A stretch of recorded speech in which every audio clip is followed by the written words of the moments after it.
Bonjour à tous, bienvenue dans ce nouveau numéro d'Il était une photo. Aujourd'hui, nous allons vous faire découvrir non pas une, mais 4 cartes postales de l'usine de Romba. On commence avec les deux premières qui présentent les hauts fourneaux avant et après la Grande Guerre. Voici la première carte postale datant de 1911.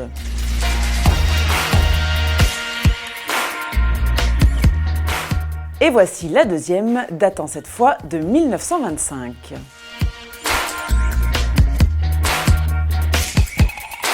Grâce à ces deux cartes postales, on peut voir l'évolution qu'il y a eu après la Première Guerre mondiale. En effet, l'usine de Romba est passée de 7 à 8 hauts fourneaux et leur numérotation est devenue particulière. Avant la guerre, la ligne des hauts fourneaux se lisait par l'ouest à partir du numéro 1 jusqu'au numéro 7.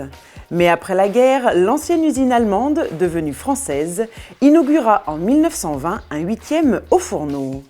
C'est alors que, faute de place dans le prolongement est, le 8e haut fourneau fut édifié juste devant le numéro 1.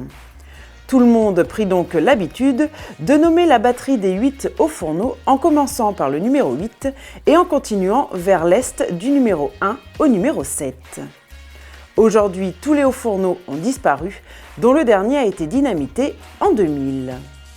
On poursuit cette émission avec les deux autres cartes postales allemandes datant du début du XXe siècle et évoquant la cimenterie de Romba-Amnéville.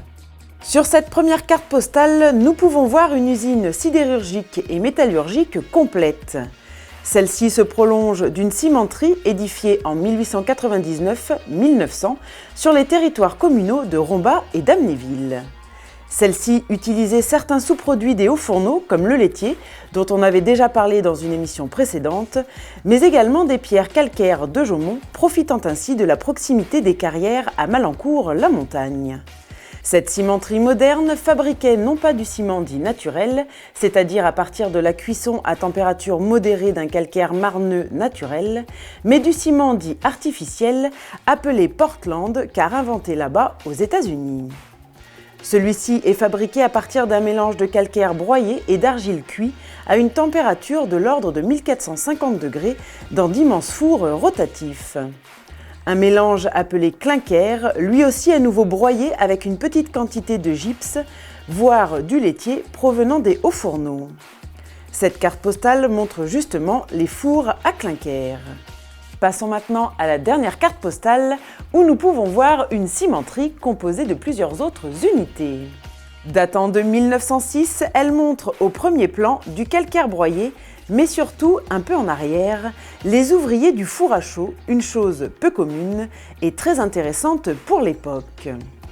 Voilà, cette émission est terminée. On vous donne rendez-vous dès la semaine prochaine pour un nouveau numéro d'Il était une photo où nous reparlerons de l'usine de Romba.